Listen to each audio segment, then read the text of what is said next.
Good morning, नमस्कार आप सभी लोगों को। मैं प्रमोद कौशल आप सभी का वेलकम करता हूं अपने यूट्यूब प्लेटफॉर्म सर्वोदय इंस्टीट्यूट पर। और बात करते हैं 4 जून की न्यूज, जो आपको 5 जून को मॉर्निंग मिलनी चाहिए थी। थोड़ा बहुत डिले कुछ हो रहा है वर्क की वजह से, तो खैर एटलीस्ट आपको न्यूज मिल जाती है। आप किसी भी टाइम मिलता है तो उसको पढ़ लिया करो, क्योंकि मुझे तो टाइम लगता है बनाने में। अब मान के चलिए अगर 12 क्वेश्चन है तो उसमें कुछ व्याख्या भी लेती है, और उसको फिर अपने तरीके से सेट करना, फिर उसको एक प्रकार से डॉस पे ला करके करना, थोड़ा सा तो टाइम तो उसमें जाता ही जाता है। फिर रात को भी क्लास चलती है, मतलब 10 बजे के आसपास, उसमें भी थोड़ा बहुत टाइम जाता है 50 क्वेश्चन को सेट करने में। तो 2-4 घंटे का तो वर्क रहते रहता है, फिर कुछ अपने में भी रहते हैं वर्क। तो वही मैंने कहा, कभी भी आपको न्यूज जैसे मिलती है आप पढ़ते रहिए, इसमें कुछ आपका जा नहीं रहा, कुछ ना कुछ आ ही रहा होगा, ठीक है। तो ध्यान रखिए, नॉलेज को मेंटेन करते चलिए। देर सवेर कहीं ना कहीं सिलेक्शन होगा। थोड़ा सा फ्रस्ट्रेशन लोगों को होता है जब कहीं सिलेक्शन नहीं होता है, तो फ्रस्ट्रेशन से दूर रहिए, थोड़ा पढ़ते रहिए। जिंदगी है, बहुत ज्यादा बोर हो गए, थोड़ा सा घूम टहलाइए, क्योंकि अब सब कुछ आपके अनुसार एकदम से नहीं होने वाला। किसी की नौकरी 20 साल में लग जाए, किसी की 25 साल में लग जाएगी,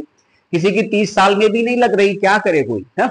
नौकरी आज के टाइम में बहुत पैनिक है। ये कोई शुरू में बता दिया होता आपको जब क्लास 8th में थे, 9th में, तो ये प्रॉब्लम नहीं आती आपको जो आज प्रॉब्लम फेस कर रहे हैं ना। तो सारे बच्चे हैं, करते रहिए मेहनत, जब समय आ जाएगा तो हो ही जाएगा आपका।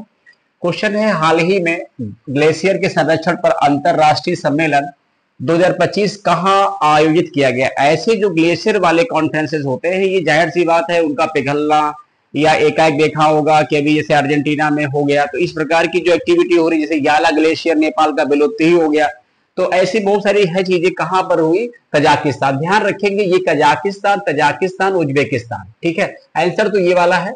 इन चारों की एक बार आप कैपिटल करेंसी याद कर लीजिएगा। ये पीसीएस 2019 का आया हुआ क्वेश्चन है। तो ये जो है तजाकिस्तान की राजधानी है, 27 से जो है 31 मई 2025 दुशांबे, कजाकिस्तान में आयोजन,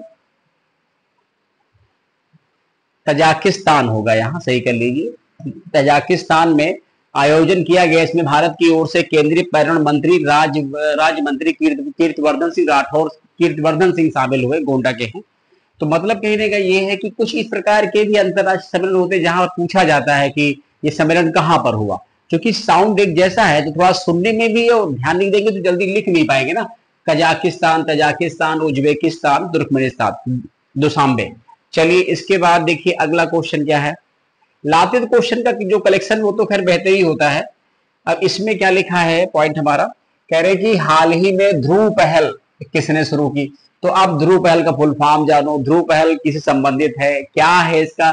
तो एक क्वेश्चन में खाली आंसर देना हो तो काम चल जाए, उसमें बहुत कुछ पॉइंट और भी रहते हैं। तो इसका राइट आंसर है इंडियन पोस्ट डिपार्टमेंट। तो हाल ही में टेली कम्युनिकेशन मिनिस्ट्री के अंतर्गत डाक विभाग ने, अब ध्यान रखेंगे किस मंत्रालय के अंतर्गत आता है, post office, Dhruv digital hub for reference and unique virtual address.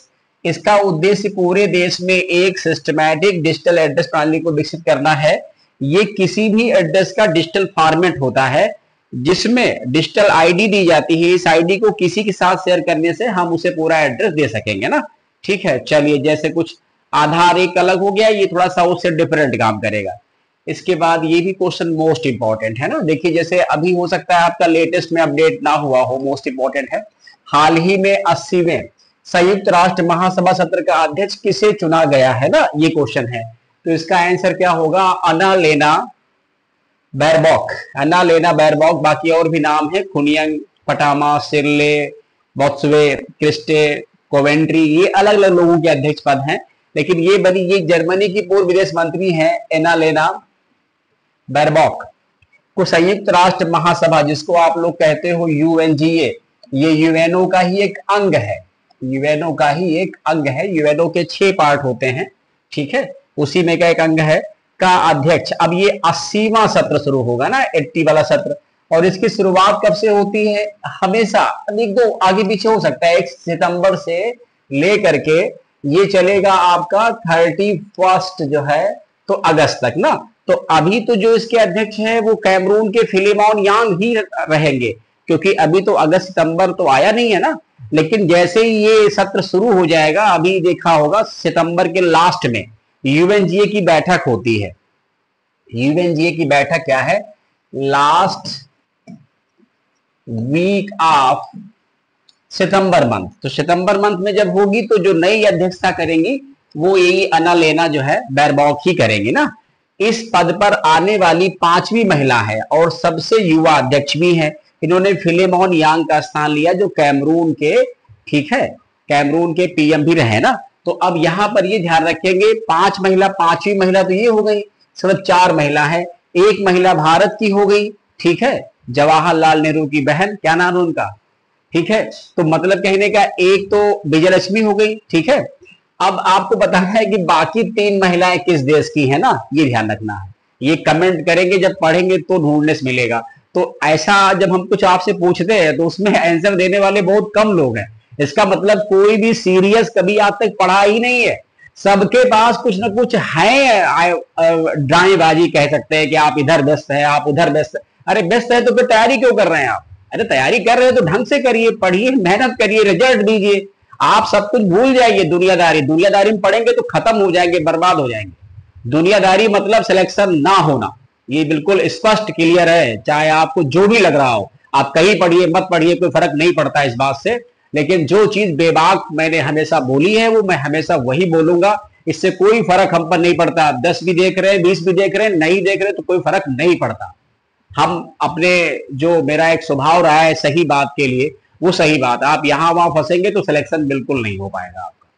तो जब इन सबको छोड़ देंगे तभी सिलेक्शन हो भी पाएगा आपका। इसमें कहीं कोई दो राय नहीं है। दुनियादारी पढ़ोगे, पढ़ाई ढंग से होगी नहीं, सिलेक्शन आपका हो नहीं पाएगा ना। ये बातें हो गई, बिल्कुल क्लियर स्पष्ट है। तो ट्राई तो करो। हम जान के छोड़ देते, जब इतनी बातें हम लिख सकते हैं तो हम 3 नाम और भी जोड़ सकते हैं, लेकिन हम चाहते हैं कुछ आप भी प्रयास करो ना, इसलिए।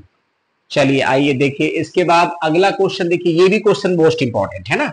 अब जिन लोगों ने हमारे YouTube में जो पोस्ट वाला बताया था आपने पॉइंट, कि हमारे पोस्ट पे जाके न्यूज पढ़ लिया करो, उनके लिए तो बहुत ही आसान है। देश में 2011 के बाद अगली जो जनगणना होगी, इसकी एक खूबी है, ये कास्ट बेस होगी ना। इसके डेटा पब्लिकली रिलीज भी किए जाएंगे। तो इसका आंसर 2027 है। कास्ट सेंसस डेटा 2027 1 मार्च 2027 से शुरू होगी। जनगणना जातिगत आंकड़े भी होंगे शामिल। देश में 17 साल बाद फिर राष्ट्रीय जनगणना होने जा रहा है। ये जनगणना 1 मार्च 2027 शुरू होगी। जनगणना जात जनगणना के साथ ही की जाएगी, ठीक है। राष्ट्रीय जनगणना 2 चरणों में की जाएगी। उत्तर के पहाड़ी क्षेत्रों में सबसे पहले होगी। मतलब कहने का है कि उत्तर के जो पहाड़ी क्षेत्र हैं सबसे पहले उसके डेटा आएंगे। सूत्रों ने बताया कि लद्दाख, जम्मू कश्मीर, उत्तराखंड और हिमाचल प्रदेश में जनगणना 1 अक्टूबर 2026 से ही शुरू हो जाएगी। पहली बात तो थोड़ा सा छोटे एरिया है, वहां जल्दी डेटा आ सकता है। जैसे पहले आपने देखा भारत का जब पहला मतदान हुआ था अक्टूबर 1951 में, तो सबसे पहले हिमाचल प्रदेश की ही वोटिंग हो गई थी ना। ये मतलब कहने का। चलिए इसके बाद अगला क्वेश्चन देखिए क्या है, मोस्ट इंपॉर्टेंट। अगला क्वेश्चन भी मोस्ट इंपॉर्टेंट है। संयुक्त राष्ट्र विश्व पर्यटन संगठन की पहली महिला महासचिव के रूप में किसे चुना गया है? तो इसका आंसर है शेख नशर अल नोवेस, ठीक है, ये चुनी गई है। बाकी भी ऑप्शन है हैरी, थियोहारिस, ग्लोरिया, गिवेरा, मोहम्मद आदम। तो संयुक्त राष्ट्र विश्व पर्यटन संगठन की स्थापना 1975 में की गई। इसका मुख्यालय मैड्रिड, स्पेन में है। फर्स्ट महिला महासचिव के रूप में चुनी गई शेख नसीर अल, संयुक्त अरब अमीरात की एक व्यापारी बिजनेस वुमेन है, ठीक है। चलिए इसके बाद ये क्वेश्चन देखिए। हाल ही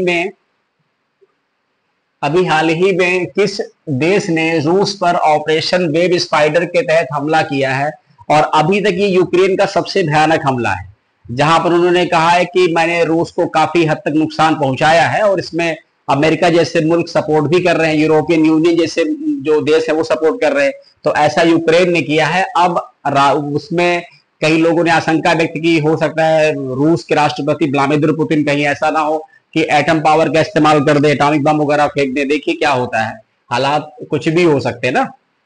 जब एक कोई अटैक करता है तो अगला भी जो है अटैक उससे ज्यादा मात्रा में करता है। एयरपोर्ट काउंसिलिंग इंटरनेशनल एशिया प्रशांत और मध्य पूर्व की 2024 एयर कनेक्टिविटी रैंकिंग में शामिल भारत का एकमात्र हवाई अड्डा कौन सा है? इसमें ऑप्शन आपको कितने भी दे दी जाए, बट आंसर हमेशा एक ही होगा, इंदिरा गांधी अंतरराष्ट्रीय हवाई अड्डा।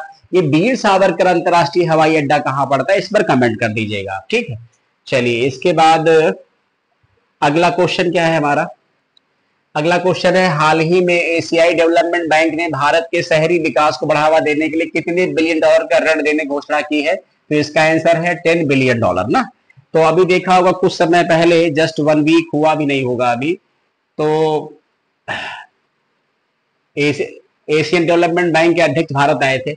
अभी एशियन डेवलपमेंट बैंक के नए अध्यक्ष मसातो कांडा, ठीक है, 31 मई को 2025 को नई दिल्ली में मोदी से मुलाकात के बाद ये घोषणा की।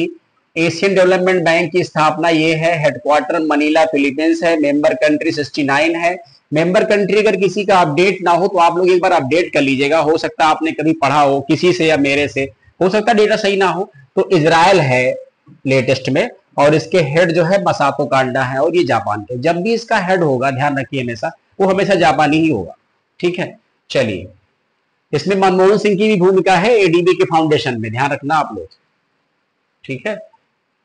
IGOT कर्मयोगी पर पंजीकृत उपयोगकर्ताओं में शीर्ष स्थान किसने हासिल किया? तो ये बिहार है, ठीक है। मिशन कर्मयोगी जिसकी शुरुआत 2 सितंबर 2020 को प्रधानमंत्री नरेंद्र मोदी ने किया था, भारत के सिविल सेवकों की क्षमता का विकास करना। फिर इसी मिशन के अंतर्गत ये पोर्टल शुरू किया गया था। IGOT का फुल फॉर्म क्या है? इंटीग्रेटेड गवर्नमेंट ऑनलाइन ट्रेनिंग, ध्यान रखेंगे, integrated government online training. Bihar में इस पोर्टल को 1 करोड़ से ज्यादा सिविल सेवक रजिस्टर कर चुके हैं, ठीक है। अगला क्वेश्चन देखेंगे, बड़ा अच्छा क्वेश्चन है। अगला क्वेश्चन है कि टेस्ट मतलब क्रिकेट हिस्ट्री नामक पुस्तक किसने लिखी है? तो इसका आंसर है टिम विगमोर, ठीक है, ध्यान रखेंगे। इसके अलावा देखिए बहुत सारी बुक आती रहती है, और मैं अक्सर आपको 2-2 दिन छोड़ करके, 1 दिन छोड़ करके बुक और ब्रांड एम्बेसडर अक्सर पढ़ाता रहता हूं। तो अगर आप रेगुलर अगर क्लास कर रहे हैं, नोट्स बना रहे हैं, तो नोट कर लेंगे, बढ़िया रहेगा। अब ये नहीं कि आपने हल्का देखा भागे, थोड़ी सी देखिए, हमको भी 15 मिनट का वीडियो तैयार करने मतलब है 1.5 से 2 घंटे का टाइमिंग। श्रीपाद जी ऐसे नहीं हो जाता, न्यूज पेपर से आती है, फिर मैं उसको सेट करता हूं, बनाता हूं, तो मेरा उसमें अच्छा खासा टाइम भी जाता है। यही वजह है कि बहुत सारे लोग इन सब मामलों नहीं पढ़ते, कहते हमको इससे कोई मतलब नहीं। लोग कहते पीपीटी बनाओ, फिर करो, फिर बहुत टाइम जाता है ना इस सब में। आप सोचिए 1 घंटे पढ़ाना तो 3 घंटे आपके गए। तो ऑफलाइन पढ़ाने में बहुत जो है आराम है, अपना 4-5 घंटे पढ़ा दीजिए। ऑनलाइन में 4-5 घंटे पढ़ाएंगे तो आपके 12 घंटे चले जाएंगे, उतने 4-5 घंटे और चाहिए भाई। पीपीटी बनी तो उसको एक बार चेक भी तो करना रहता, कहीं कोई मिस्टेक नहीं हो गई, कोई गड़बड़ी नहीं हो गई, तो थोड़ा सा पैनिक तो है, पर फिर भी लोग कर रहे हैं भाई, तो अच्छी बात है। पढ़ते रहिए, आपको मिल रहा है ये सब चीजें। एक समय पर ये सब कहाँ होता था, यूट्यूब वगैरह। तो आईपीएल 2025 के 18वें संस्करण, ये देखिए एडिशन भी ध्यान रखना, संस्करण का विजेता कौन सी टीम बनी? ये सभी लोग जानते हैं, रॉयल चैलेंजर्स बेंगलुरु। ये पहली बार, फर्स्ट टाइम ना, फर्स्ट टाइम। अब सोचो 18 साल के इतिहास में पहली बार ये जीती है, ठीक है। सबसे ज्यादा जो रिकॉर्ड जीतने का है वो चेन्नई और मुंबई इंडियंस का 5-5 बार, ठीक है। पंजाब किंग्स नहीं जीत पाई, फाइनल में हार गई, ध्यान रखना, ठीक है। तो रॉयल चैलेंजर्स बेंगलुरु ने पंजाब किंग्स को पस्त कर पहली बार आईपीएल का बादशाह बना है। नरेंद्र मोदी स्टेडियम में पहुंचे हजारों दर्शकों, और पहली बार फाइनल में पंजाब और बेंगलुरु मुकाबले इसे खास बना दिया। रॉयल चैलेंजर्स बेंगलुरु के आईपीएल चैंपियन बनने के साथ विराट कोहली और टीम का 18वां साल का लंबा इंतजार भी खत्म हो गया। दोनों के लिए चौथा फाइनल था, फाइनल मुकाबला था। चलिए अच्छी बात है, किसी एक को तो उम्मीद मिलनी थी, दोनों कभी जीते नहीं। अभी हाल ही में ली जे म्यांग, बहुत इंपॉर्टेंट क्वेश्चन है, कहां के राष्ट्रपति निर्वाचित हुए? आप सोचिए, आप यहां वहां गूगल करते, इधर पढ़ते उधर पढ़ते, और किसी कोचिंग में जाओगे तो कोचिंग में आप लोग खुद ही कंप्लेन करते सर ये क्लास नहीं हुई, वो क्लास, क्योंकि कहने मतलब ये आपने 8-10-12 हजार रुपए दिए हैं ना, तो फिर झक मार के पढ़ोगे, कहां जाओगे? और जहां कुछ दिया नहीं होता वहां उसकी कहते समझ नहीं आती, सुबह शाम बढ़िया डिस्को थाई थाई हो रहा है। तो सीरियस होके पढ़ोगे तो सफलता मिलेगी। ये हम नहीं कहते ये सिर्फ आपके लिए, ये नियम सबके लिए लागू, चाहे मैं ही खुद क्यों ना हूं। मैं भी कोई अगर फॉर्म भरूंगा, पढ़ूंगा नहीं, तो सिलेक्शन मेरा भी नहीं होगा। ये ऐसा नहीं कि जो टीचर कहते हैं, टीचर ऐसा नहीं जो आपको पढ़ा रहे हैं वो सब जो है आईएएस क्वालिफाई करके बैठे हुए हैं। उन्होंने भी संघर्ष किया है, संघर्ष कर रहे हैं भाई। किसी को कहीं कोई सफलता मिली, किसी कहीं कुछ नहीं मिली, तो कोई ना कोई कुछ तो इफर्ट करता है, इसमें कोई बुराई नहीं है, लेकिन इफर्ट में भी समय तो लगेगा ना।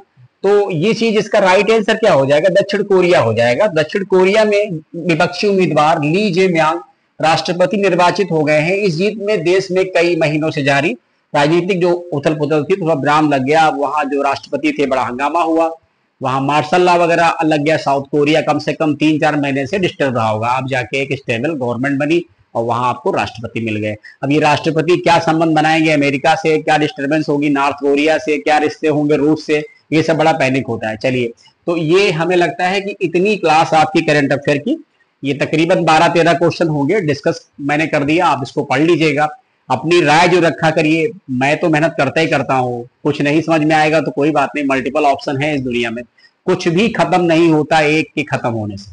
तो मैं कभी चिंता उनता नहीं करता ये क्या रहेगा क्या नहीं रहेगा, बस कर्म करते रहिए, रुकिए नहीं, तो जो रुका वही खत्म।